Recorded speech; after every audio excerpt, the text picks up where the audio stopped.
Assalamualaikum warahmatullahi wabarakatuh. Sebelumnya terima kasih karena telah menonton video ini. Jadi video ini kami buat dalam rangka menyelesaikan tugas mata kuliah etika profesi, yang dimana materi yang akan kami angkat yaitu cyber internet. Adapun hal-hal yang akan kami bahas nantinya yaitu yang pertama, apa sih itu cyber internet? Yang kedua, dampak cybercrime. Yang ketiga, jenis-jenis cybercrime. Dan yang keempat, cara mengatasi cybercrime. Baiklah, saya akan memaparkan materi yang telah dijelaskan oleh teman saya tadi tentang apa itu cyber internet. Internet adalah sebuah jaringan yang menghubungkan kita dengan orang lain tanpa batas waktu dan tempat. Tentunya, internet sangat membantu kebutuhan manusia seperti berkomunikasi dengan yang lain, membantu pekerjaan lebih mudah, dan masih banyak yang lain. Tentunya, dalam menggunakan cyber internet ataupun teknologi, pasti ada etikanya, yang biasa dikenal dengan cyber etik atau etika cyber. Cyber etik adalah aturan dan etika dalam menggunakan teknologi atau internet. Di dunia ini, tidak hanya menggunakan teknologi internet untuk mempermudah pekerjaan atau kebutuhan manusia. Mereka juga menggunakan teknologi internet untuk melakukan kejahatan atau yang disebut dengan sebagai cybercrime. Cybercrime biasanya dilakukan di media sosial karena di media sosial banyak sekali berbagai macam suku, karakter, gaya hidup, dan kebiasaan yang berbeda-beda. Dan kita tidak tahu motif mereka dalam menggunakan internet atau media sosial bagaimana. Terima kasih. Hai, sebelum lanjut ke pemaparan materi selanjutnya, di sini saya akan menjelaskan tentang peraturan yang mengatur tentang cybercrime di Indonesia. Nah, cybercrime di Indonesia diatur oleh Undang-Undang Informasi dan Transaksi Elektronik Nomor 11 Tahun 2008. Sebagaimana telah diubah dengan Undang-Undang Nomor 19 Tahun 2016, oleh karena itu tidak ada badan khusus cybercrime. Cybercrime termasuk dalam daftar tindakan yang dilarang oleh undang-undang tersebut.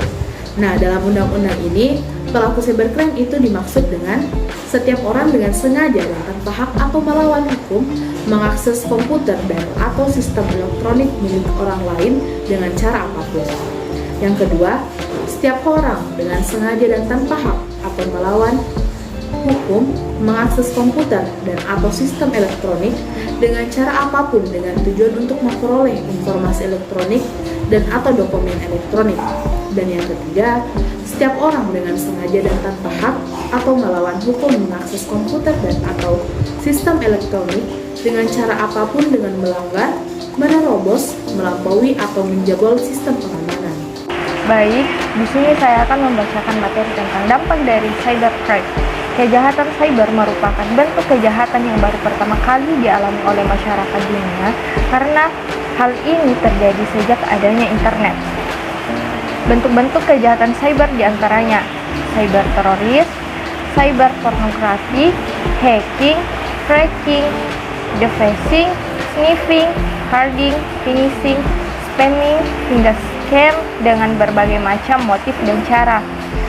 Setiap orang berpeluang untuk menjadi korban maupun pelaku cybercrime karena hal ini terjadi di ruang digital di mana dilakukan melalui internet yang bisa diakses oleh siapa saja asalkan memiliki perangkat digital dan jaringan yang memadai. Walaupun terlihat sepele, namun jika kriminalisasi di ruang digital ini terus terjadi dan tidak memiliki landasan hukum yang lebih tegas, maka dapat mempengaruhi perekonomian nasional karena kerusakan di berbagai bidang seperti perbankan, telekomunikasi, dan permasalahan lain bisa berdampak langsung pada sektor ekonomi. Baiklah, saya akan melanjutkan jenis cybercrime, yaitu kejahatan phishing. Phishing adalah contoh cybercrime yang mencoba melakukan penipuan dengan menipu korbannya.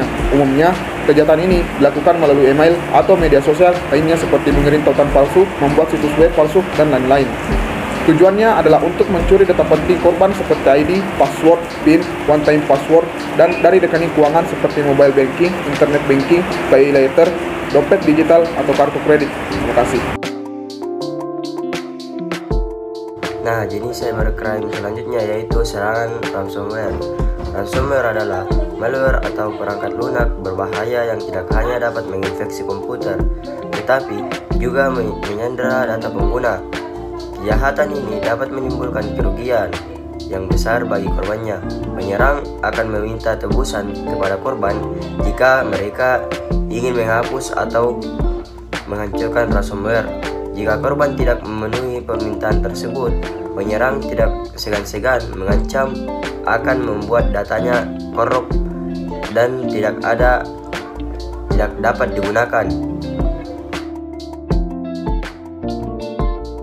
Nah, jenis cybercrime selanjutnya adalah kejahatan carding. Carding adalah jenis kejahatan cybercrime yang melibatkan transaksi menggunakan kartu kredit orang lain. Setelah mengetahui nomor kartu kredit korban, penyerang melakukan pembalikan online menggunakan kartu kredit pilihan tersebut. Nomor kartu kredit telah dicuri dari situs web yang tidak aman. Itu juga dapat diperoleh dengan membeli dari jaringan spammer atau pencuri data. Selain itu, data kartu kredit telah disalahgunakan oleh karjar nama penjahat yang bertanggung jawab atas aktivitas tersebut. Nah, cara menghindari cybercrime. Pertama, lindungi gadget, komputer, atau perangkat lain yang digunakan. Kedua, jangan gunakan software bajakan. Ketiga, pasang perangkat lunak keamanan yang up to date. Yang keempat, rajin mengganti kata sandi. Kelima, backup data-data secara rutin. Keenam, jangan sembarang membagikan info pribadi.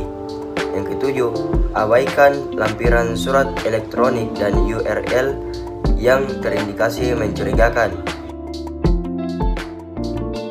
Baik, itulah tadi pemaparan dari kelompok kami tentang materi cyber internet. Semoga apa yang kami jelaskan dan paparkan bisa bermanfaat bagi yang menonton video ini dan tentunya bagi kami sendiri.